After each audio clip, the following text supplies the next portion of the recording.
trazer agora um olhar inspirador sobre a oportunidade de regenerar a natureza e a cultura com o turismo de base comunitária, turismo em terras indígenas e outras experiências que podem transformar a maneira que viajamos e interagimos com os lugares e as pessoas. Para falar sobre o tema, o futuro é comunitário, vamos receber a Camila Barra. Camila Barra já está conectada com a gente aí. Contando um pouquinho aqui sobre a Camila, ela é antropóloga, ela dedica-se à estruturação de iniciativas de turismo indígena para o desenvolvimento local e proteção dos territórios. Em 2019, ela se juntou à ONG Garupa para apoiar a formatação de experiências comunitárias e negócios de impacto social. É isso aí, né, pai? Bacana, hein? E o Projeto Garupa é um projeto bem bacana, né, Gil? A Camila vai poder contar um pouquinho aí também pra gente. Camila, seja muito bem-vinda aqui ao nosso Summit Virtual. Você está conseguindo ouvir a gente bem? Como é que você está? Eu estou ouvindo, liguei o microfone, vocês me ouvem bem? Ah, agora sim, agora a gente te escuta bem. Então, mais uma vez, obrigada aí pela tua participação. E aí eu vou deixar a palavra com você para poder você apresentar um pouquinho a respeito desse tema e desse teu projeto. Obrigada, acho que agradecer antes de qualquer coisa a Beta por esse convite, por essa ponte para o diálogo, né? E contar um pouco da experiência que eu tenho, né, nesse processo, que o Rio Negro, onde eu trabalho há mais ou menos 12 anos, né, por uma demanda das comunidades, buscando ali alternativas de geração de renda e sustentabilidade, e também atentando para outras questões, né, do dia a dia, do bem viver dessas comunidades, olharam para o turismo como uma alternativa, mas com muitos receios de como isso poderia acontecer, pois acho que alguns de vocês conhecem o Rio Negro, a região do Médio Rio Negro, é uma região foco da pesca esportiva, então eles tinham uma relação com uma atividade muito desordenada, da qual eles não participavam e que representava, no fim das contas, uma invasão do território.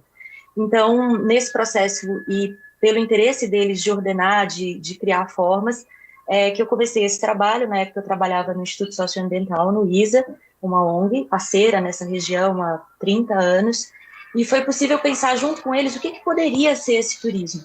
Então, não é um objetivo dessas comunidades fazer turismo, né?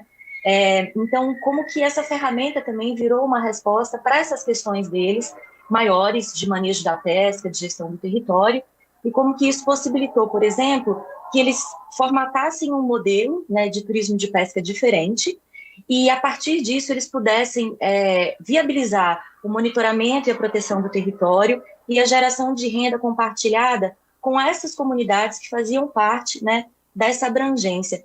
Então, foi assim que essa história começou, foi assim que eu meio que caí no turismo e comecei a aprender um monte, e que a gente começou a pensar, então, como é que seria esse turismo indígena, né? Essas experiências foram muito importantes para poder ajudar até a construir a normativa da FUNAI, né? Tem uma normativa da FUNAI, que foi publicada em 2015, a IN número 3, e ela traz diretrizes e orientações para a construção do plano de visitação dessas iniciativas.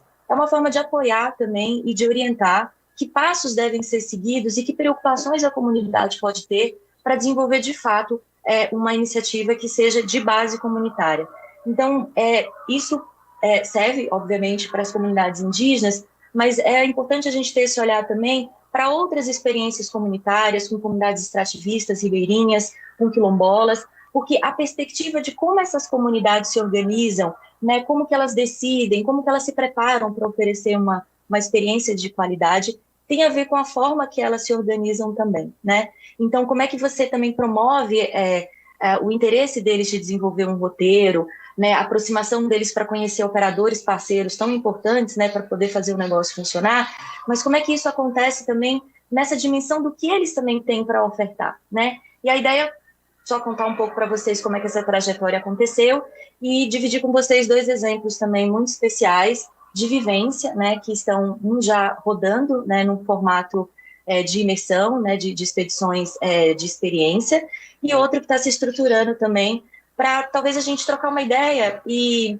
dividir com vocês como que a gente pode pensar, né, como que a gente pode de fato olhar para o turismo indígena, para o turismo comunitário na Amazônia, nas áreas protegidas, como algo que se sustente ao longo do tempo, né, que apoio que diálogo a gente pode também ter com essas comunidades para apoiá-las nesse processo, para que elas estejam prontas também para oferecer esses serviços junto com seus parceiros. Eu tenho uma apresentação aqui, eu compartilhei e descompartilhei, eu acho que agora vai dar certo. Eu espero que estejam vendo. Agora eu fico sem saber se está tudo ok. Está tudo ok? Alguém pode falar comigo? Se vocês estão vendo aí.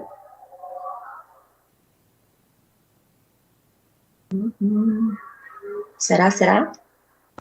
Bom, vamos rolar. Qualquer coisa ela fica aqui de apoio para mim. Eu trouxe essa imagem que é lá das Serras Guerreiras de Itapuruquara. Tá? Então tá bom. Tá, pode passar. Obrigada, gente, desculpa, sim. Mas essa é uma imagem, né, do pessoal que realiza esse turismo nas comunidades lá em Santa Isabel do Rio Negro, no Amazonas, com alguns visitantes, e trazer para vocês essa visão, né, que junto com a Garupa a gente tem tentado fomentar que o turismo não é só paisagem, é gente, e que a gente promover a ideia de que as pessoas podem conhecer os modos de vida, que os modos de vida dessas populações é um atrativo, é algo muito importante, porque essa também é a perspectiva da comunidade se apresentar e, acima de tudo, apresentar qual é a relação dela com esse território, né? Essas iniciativas de TBC em áreas protegidas na Amazônia, obviamente, elas têm um objetivo de geração de renda, de promover alguns aspectos da cultura, dos modos de vida, porque são esses modos de vida, é como essas populações vivem nesses territórios que garante a proteção deles, né? Quando a gente está falando de populações indígenas, principalmente, populações que estão há milhares de anos, há 3.000 anos, no caso do Rio Negro, manejando aquele território, né, abrindo suas roças, fazendo o uso conforme as suas regras tradicionais, né, dos recursos pesqueiros, dos recursos naturais, elas estão, de fato, promovendo ali o equilíbrio daquele ambiente. E é com conhecimento acumulado, né, por diversas gerações, que elas podem, por exemplo, produzir biodiversidade, que elas podem trazer ali uma condição daquele ecossistema que é um patrimônio para todos nós. Então, a perspectiva de você promover o turismo, que valoriza esses modos de vida, que promove que essas populações possam continuar vivendo bem nesse lugar, é uma garantia de preservação desses lugares para todos nós, né? Então, o desafio que a gente encontra nessa hora é como que a gestão comunitária e a forma que eles também vão se organizar para gerir esse negócio na perspectiva deles, ela também está ali na construção desse roteiro e da forma como isso se organiza, né? E aí trazer esse desafio, que é a estruturação e formatação desses produtos, de forma que essas comunidades estejam à frente, tocando, operando, engajadas e participando, e entendendo todo o funcionamento, desde a preparação até o momento da operação da visitação, e também depois, uma parte super importante, avaliação, prestação de contas, ver os resultados, pensar que aprimoramentos eles podem trazer e deixar essa roda girando, né? Então tem ali uma estrutura comunitária, uma gestão comunitária, para além da gestão da operação, que elas precisam estar, de certa maneira, integradas para que isso possa, de fato, seguir ali de uma maneira que continue trazendo alegria, enfim, e que mantenha todo mundo junto.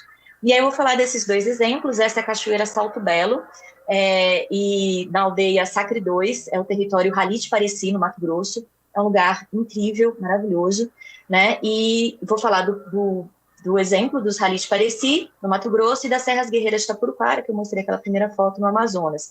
Se vocês quiserem conhecer outras experiências, eu sugiro acessar o site da ONG Garupa. Tem o Guia Brasil Autêntico e tem o link também para um evento que a Garupa junto com o ISA fizeram sobre o turismo indígena em 2019, onde tem as experiências que participaram desse momento de troca, e vocês podem conhecer mais sobre alguma delas, né?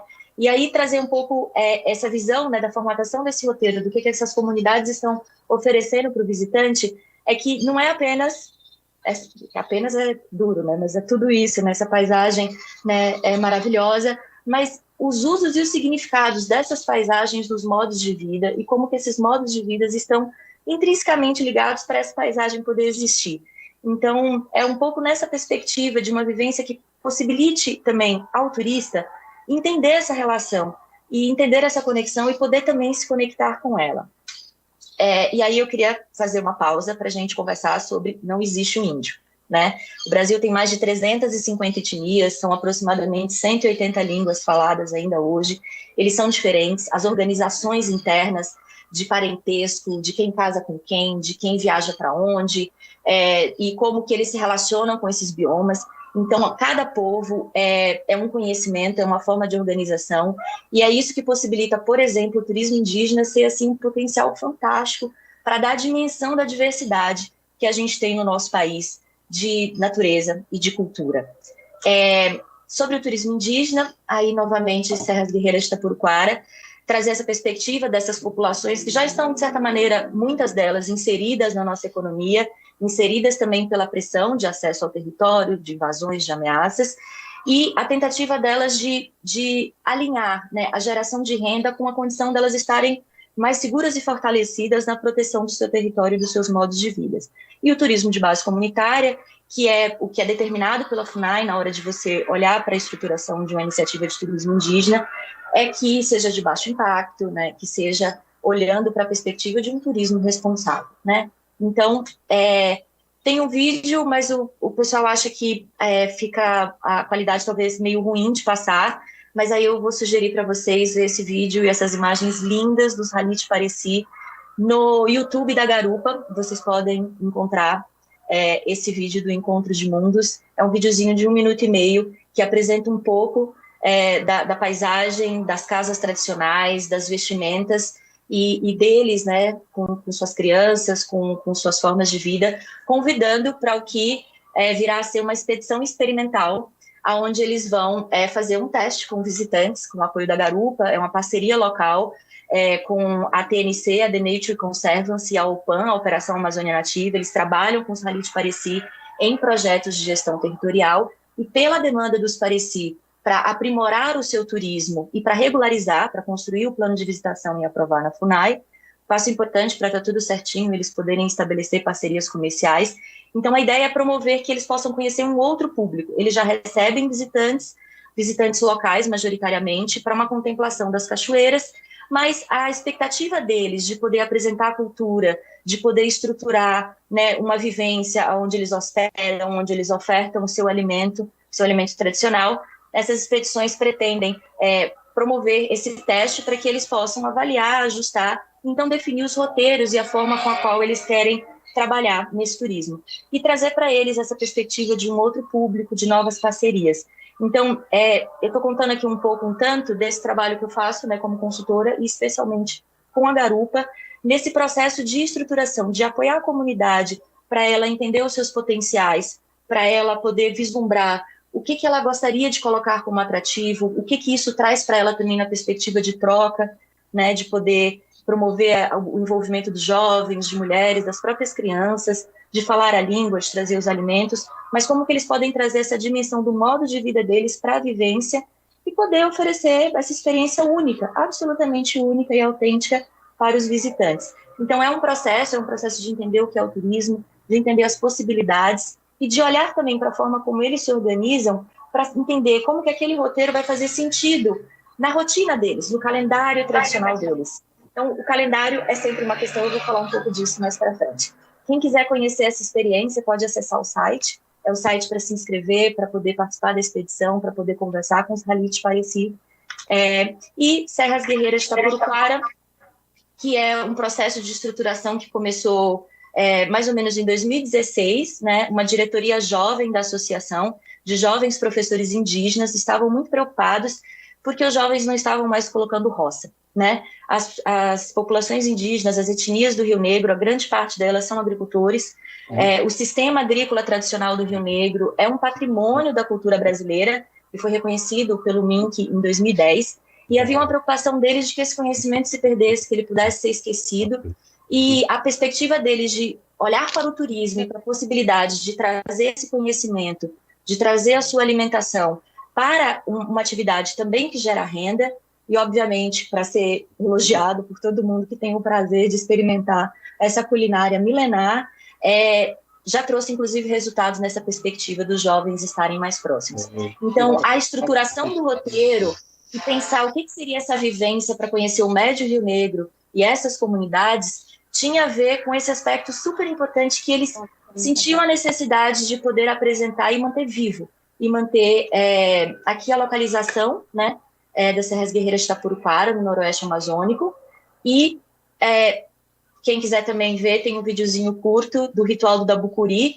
O Dabucuri é um ritual que as várias etnias, são mais de 30 etnias no Rio Negro, é mitológico, né? Os povos se encontram nesse momento de troca, onde todo mundo traz o que tem para poder ofertar, para dar as boas-vindas e trocar e vivenciar.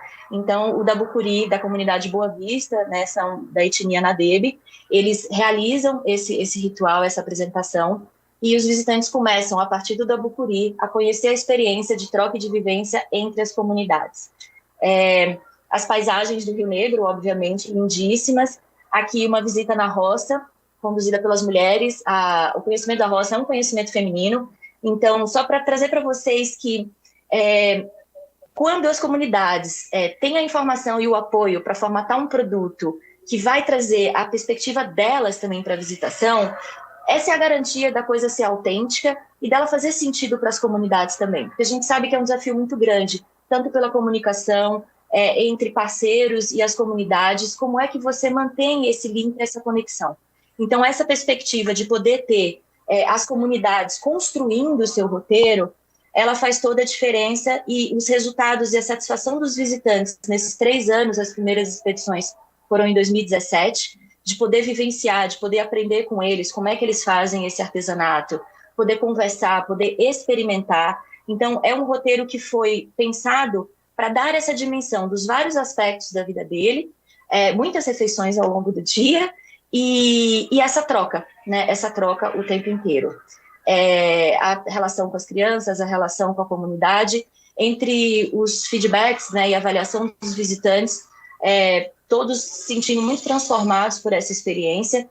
Tinha a percepção dessas pessoas de como que era diferente a relação dessas comunidades com o território, como tudo fazia sentido. Por que tomar banho naquele lugar no rio e não em outro? Por que sair naquele horário para pescar e não em outro? Por que você precisa de um benzimento antes de subir uma serra? Por que mulheres menstruadas não podem ir para alguns lugares? Por que você tem cantos e rezas quando um bebê nasce? Enfim, todos os aspectos que estruturam a vida dessas comunidades, apresentados em uma narrativa e um roteiro que conduz o visitante a entender um pouco melhor essa relação e, obviamente, a se conectar com isso, com a possibilidade de que, ao estar ali vivenciando isso, ele está promovendo esse modo de vida e que essa renda que é gerada pelo turismo está ali para manter essa comunidade feliz, saudável e podendo viver daquela maneira e cuidar desse território. Eu acho que uma parte interessante é falar um pouco com vocês dessas etapas do processo, porque parceria é muito importante, e essas parcerias técnicas, quando existem organizações que trabalham com essas comunidades, que estão buscando oportunidades, que estão buscando captar recursos para capacitações, para desenvolver projetos, é isso que possibilita que essa gestão comunitária se construa, né? Nessas imagens tem a comunidade de Uabada 2, que é uma das comunidades do roteiro de Serras Guerreiras de Itapuruquara, discutindo e pensando o que eles iam colocar no roteiro, e na imagem abaixo é o centro comunitário da comunidade Cartucho, reformado com o recurso do turismo, onde eles fizeram a avaliação do primeiro ano de expedições deles e decidiram vários ajustes e como eles queriam continuar nos próximos anos. É nesses momentos também que essas comunidades se reúnem para definir como que a visitação vai ser, qual é o calendário, né? Essas comunidades não vivem, não pretendem, obviamente, viver do turismo. Isso seria, inclusive, totalmente contrário à perspectiva do TBC, mas como que o turismo pode chegar num calendário que faz sentido, numa sazonalidade para os alimentos, para a pesca, mas também que não os tira de suas atividades tradicionais, né? Então, realmente, olhando para a perspectiva da atividade chegando, dentro de uma gestão comunitária, que também é desafiadora, porque, no caso, por exemplo, são 5 comunidades nesse roteiro, né, envolvidas. Então, a experiência, ela percorre o território e ela compartilha o trabalho e os resultados também, mas é muito importante que essas comunidades tenham condições de se encontrar, para se preparar para a visitação e se encontrar depois para poder avaliar e dar continuidade a isso. Então, nesse processo de formatação do produto, são momentos de encontro, são oficinas, são preparações, são testes, e é um momento também muito importante de pensar esse arranjo de negócio, né? Se a gente está falando de impacto social, de um modelo C de negócio, onde você pode ter parcerias comerciais, agências, operadores que estão realizando o seu trabalho, que tem a sua parte super importante, mas que a gente também considera essa gestão comunitária como uma parte importante para manter esse roteiro funcionando. como é que o próprio projeto de turismo pode viabilizar que essas comunidades também façam a sua parte operacional, digamos assim, de preparação. Porque hoje a gente tem uma realidade mais comum em que são os parceiros técnicos, as ONGs, os editais, os órgãos públicos, às vezes, que promovem algumas atividades, e no momento em que não houver esse recurso, como fica? Como fica a sustentabilidade desse turismo comunitário, se ele não tem a condição de manter a sua gestão também? Então, a gente olhar para essas etapas e pensar como é que elas podem ser internalizadas num plano de negócio dessas comunidades é bem importante para que isso possa fluir e para que isso, de fato, tenha a sustentabilidade, né? Aqui tem alguns números das expedições das Serras Guerreiras de Itapuruquara. Se vocês digitarem no Google, vocês podem conhecer algumas reportagens, inclusive um especial da Band que foi para lá, e ver algumas imagens, e vocês podem também entrar no site da iniciativa para se inscrever, para ter informações de quando a visitação vai poder ser retomada, né? Isso é muito importante. A visitação em terras indígenas está suspensa pela FUNAI devido à pandemia, e tem uma preocupação grande para pensar quais são as condições e como que isso poderá ser retomado. E talvez dividir com vocês também uma coisa super importante dessa conexão e desse futuro comunitário que a gente aposta muito, é que nessa perspectiva de uma experiência que conecta esses visitantes e possibilita eles, de fato, entender a importância dessas comunidades estarem bem para a proteção desse território e tudo mais, é o que possibilitou, por exemplo, nessa pandemia, os visitantes serem aliados dessas comunidades, né? Quando houve uma campanha do Rio Negro, coordenada pelas organizações indígenas e parceiros, para conseguir apoio, para eles estruturarem enfermarias indígenas para o atendimento dessas populações, foi também os visitantes e operadores que foram ao FANTUR realizado em 2019, que promoveram e divulgaram para conseguir angariar fundos para que esse trabalho fosse feito. Então, mesmo à distância, esses visitantes seguem conectados e eles estavam diretamente contribuindo no enfrentamento de uma situação tão impensável como essa. Então, pensar também nessa possibilidade de manter essa conexão e essa comunicação com os visitantes e com essas comunidades é parte desse processo. E só dividir com vocês também, esse é um cafezinho da manhã e uma farinhada sendo feita lá na comunidade de Cartucho. Entre os resultados de impacto mesmo de uma iniciativa dessa, os jovens voltaram a abrir roças e houve uma estruturação da comunidade para conseguir inserir a sua alimentação tradicional na alimentação escolar.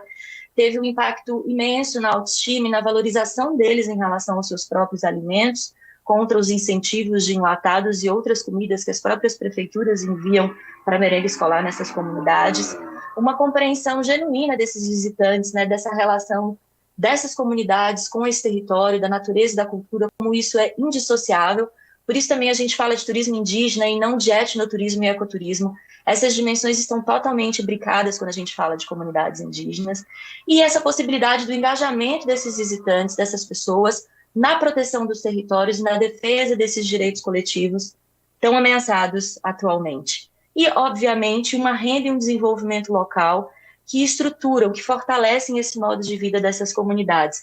Eu acho que uma perspectiva super importante também é que, na hora de pensar como que eles vão manter esse roteiro e esse negócio e a vida comunitária funcionando, para além da remuneração das famílias e das pessoas que trabalham, a repartição coletiva dos benefícios ela é muito importante de ser pensada. Essas comunidades, elas têm uma vivência, uma divisão desse território que ela precisa também estar na dimensão do negócio. Quem participa? Quem tem direito a participar? Quais são as comunidades que por direito daquele território, devem estar juntas conversando e decidindo sobre haver visitação nesse lugar ou não? Como que esse recurso depois, um recurso coletivo, vai ser investido para uma melhoria e para um fortalecimento da vida comunitária? Então, essas dimensões são muito importantes para a gente poder atingir impactos e resultados como esses. Esse é o site das Serras Guerreiras de Itapuruquara. Vocês podem ver roteiros que já estavam sendo oferecidos com parceiros comerciais, né, que estiveram lá nesse FANTUR, e conhecer um pouco mais do projeto. Tem links de notícias e a possibilidade de se inscrever no formulário para ter mais informações. E aí eu queria, na verdade, deixar para vocês também essa ideia de que a gente acredita muito que o Brasil tem tudo para oferecer um portfólio único de experiências na Amazônia, de experiências de turismo de natureza, a partir do olhar e guiados pelos povos indígenas. E o tema maravilhoso do Abeta Summit desse ano, de redescobrir o Brasil, se é para redescobrir o Brasil, que a gente possa ser guiado por essas populações que têm muito a nos ensinar e muito também a contribuir para a gente poder continuar vivendo bem nesse mundo. Então é isso, eu queria deixar esse convite para vocês aqui, os contatos para vocês seguirem as redes sociais da Garupa, meu e-mail, meu Instagram, onde a gente tenta promover e apresentar essas iniciativas e convidar parceiros para a gente poder fazer acontecer esse sonho, que é um futuro comunitário, onde esses negócios estão sólidos, estão estruturados, também na perspectiva da comunidade, trazendo ali uma comunicação fluida, uma facilidade também para o trabalho dos operadores e agentes, com uma qualidade, uma garantia e uma confiança de que aquela experiência, né, vai poder também continuar existindo por muitos anos. Eu acho que era isso, eu espero que eu tenha super, Camila, mas ainda você não vai embora ainda não, porque assim, teu tema é muito importante pra gente, tá tendo muita interação aí no chat. Primeiramente, depois que você passar aqui, né, tiver já quase perto de desconectar, eu vou pedir para você colocar aí os teus contatos, colocar o site aí no chat do pessoal, né, com o YouTube, que tá tendo muita interação. Mas tem uma pergunta bem interessante, né, Gil, que surgiu aqui do Marcelo Sabiá, e eu acho que vale muito a pena você fazer essa resposta, porque ele pergunta aí se no teu projeto tem alguma ligação entre o turismo comunitário com a prevenção e o manejo de incêndios florestais ou educação ambiental para a comunidade indígena e turistas. A princípio, não. Nessas iniciativas, elas estão focadas no Serras Guerreiras de Itapuruquara, muito na vivência, nos modos de vida, né, de você ter ali uma dimensão de como é o dia a dia dessas comunidades. No caso dos Halit Pareci, eles têm essa realidade por estarem ali no trânsito dos biomas, né? Eles têm uma brigada exemplar, eles têm vários trabalhos, mas, por exemplo, eles não trouxeram ainda essa dimensão como uma proposta de visitação.